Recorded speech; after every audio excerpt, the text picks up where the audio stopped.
সম্মানিত ভিউয়ার্স, আমরা আবার বুড়িগঙ্গার পাড়ে আসলাম। এখন কিছুক্ষণ আগে একটা বড় লঞ্চ গেছে বরিশালের উদ্দেশ্যে, যে কারণে একটা ঢেউ আসছে, দেখতে পারতেছেন আপনারা ঢেউগুলো। ঠিক আছে, ঢেউগুলো এই এখন খুবই সুন্দর, পানিগুলি টলটলা দেখা যাইতেছে। এই বালুর ট্রলার যাইতেছে, এই আপনারা দেখতে পাচ্ছেন, এটা বালুর ট্রলার। আর ওই বসুন্ধরার কনজিউমার, ওইখানে বসুন্ধরার কারখানা। আর এটা হলো পোর্ট, এখানে বিভিন্ন রকমের মোংলা বন্দর থেকে, চিটাগাং বন্দর থেকে মাল এখানে খালাস করা হয়। ওখান থেকে নৌপথে এখানে আইসা এটা খালাস করা হয়। ঠিক আছে, আর এই একটা দেখতে পাচ্ছেন আপনারা, বড় একটা লঞ্চ আসতেছে বরিশাল থেকে। বরিশাল থেকে একটা লঞ্চ আসতেছে এখানে, আপনারা দেখতে পাচ্ছেন যে এখন নদীর পাড়ে একটু দাঁড়ানো যায়। আর কিছুদিন পরে অত্যন্ত দুর্গন্ধ হয়ে যাবে, পানি অত্যন্ত নষ্ট হয়ে যাবে, কালা। ঠিক আছে, আগে এই নদীতে কত মানুষ মাছ ধরতো, কিন্তু এখন মাছ ধরে না, কারণ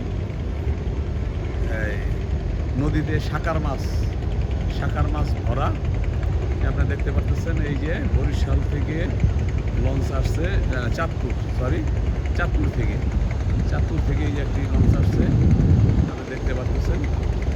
ঠিক আছে, এই যে আবার দেখতে পাচ্ছেন আপনারা, এটা হলো ঢাকার দিকের রাস্তা, এটা ঢাকার দিকের রাস্তা। এই আপনারা দেখতে পাচ্ছেন লঞ্চ, এই যে চাঁদপুরের লঞ্চ, এটা চাঁদপুরের লঞ্চ। আর এটা হলো পাগলা বাজার, এটা পাগলা বাজারের অংশ। এই হলো পাগলা বাজারের অংশ, আপনারা দেখতে পাচ্ছেন সম্মানিত ভিউয়ার, এটা হলো পাগলা বাজারের অংশ।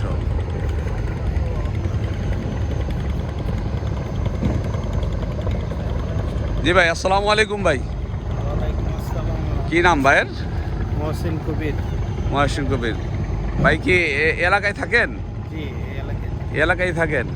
তো এই নদীর পাড়ে কি জন্য আসছেন ভাই? এই একটু বিকালবেলা ভালো একটা পরিবেশে চলাফেরা করলে ভালো লাগে, সেই জন্য আসছি। ভালো একটা আবহাওয়াতে। ভালো আবহাওয়া, মানে নদীর পাড়ে হাঁটতে ঘুরতে একটু ভালো লাগে। ঠিক আছে, বাতাসটাও মনোরম। কিন্তু দেখা যায় যে এখন তো পানি দেখা যায় স্বচ্ছ, কিছুদিন পর তো পানি অত্যন্ত দুর্গন্ধ হয়ে যাবে। ঠিক আছে, তখন তো এই নদীর পাড়ে আসা যাবে না। এই পানি দূষিত হওয়ার পিছনে আপনি কি কারণ মনে করতেছেন ভাই? এই বিভিন্ন আপনার কলকারখানার বর্জ্য দূষিত পানি নদীতে সব ফেলা হয়, যার কারণে এই নদীগুলোর পানি স্রোত যখন না থাকে, পানিগুলো আটকে যায়, যার কারণে বন্ধ হয়ে যায়, পানি কালো হয়ে যায়, দূষিত হয়ে যায়, মানে পরিবেশ খারাপ করে। তা ভাই, আপনি কি মনে করেন যে ইন্ডিয়া আমাদের ন্যায্য হিস্যার যে পানিটা দেয় না, এই কারণে আমাদের পানির প্রবাহ নাই, সেই কারণে পানিটা দূষিত হয়? আপনি কি এটা মনে করেন? ভাই, এই সম্বন্ধে আমার ভালো কোনো আইডিয়া নাই, তবে যার হিস্সা তারে বুঝিয়ে দেওয়া উচিত। জি, আচ্ছা, ধন্যবাদ ভাই আপনাকে। আরেক ভাই একটু আসেন, সামনে আসেন ভাই।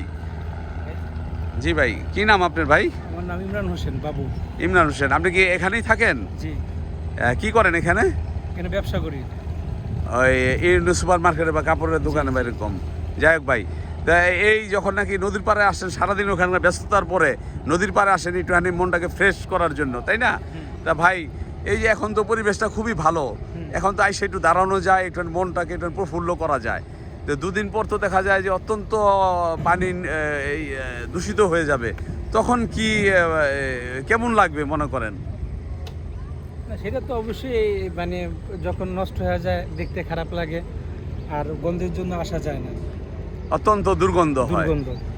জি ভাই, আমরা আশা করি সরকার এই ব্যাপারে পদক্ষেপ নেবেন, যেন উনি সঠিক পদক্ষেপ নেন, আবার সেই বুড়িগঙ্গার যৌবন যেন ফিরে আসে, তাই না? ঠিক আছে ভাই, ধন্যবাদ ভাই, থ্যাংক ইউ, আসসালামু আলাইকুম।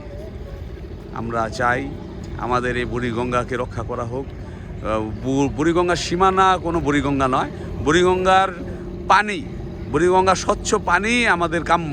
আমাদের কাম্য এখন বুড়িগঙ্গার স্বচ্ছ পানি। আমরা আশা রাখি সরকারি ব্যাপারে গুরুত্ব সহকারে পদক্ষেপ নেবেন।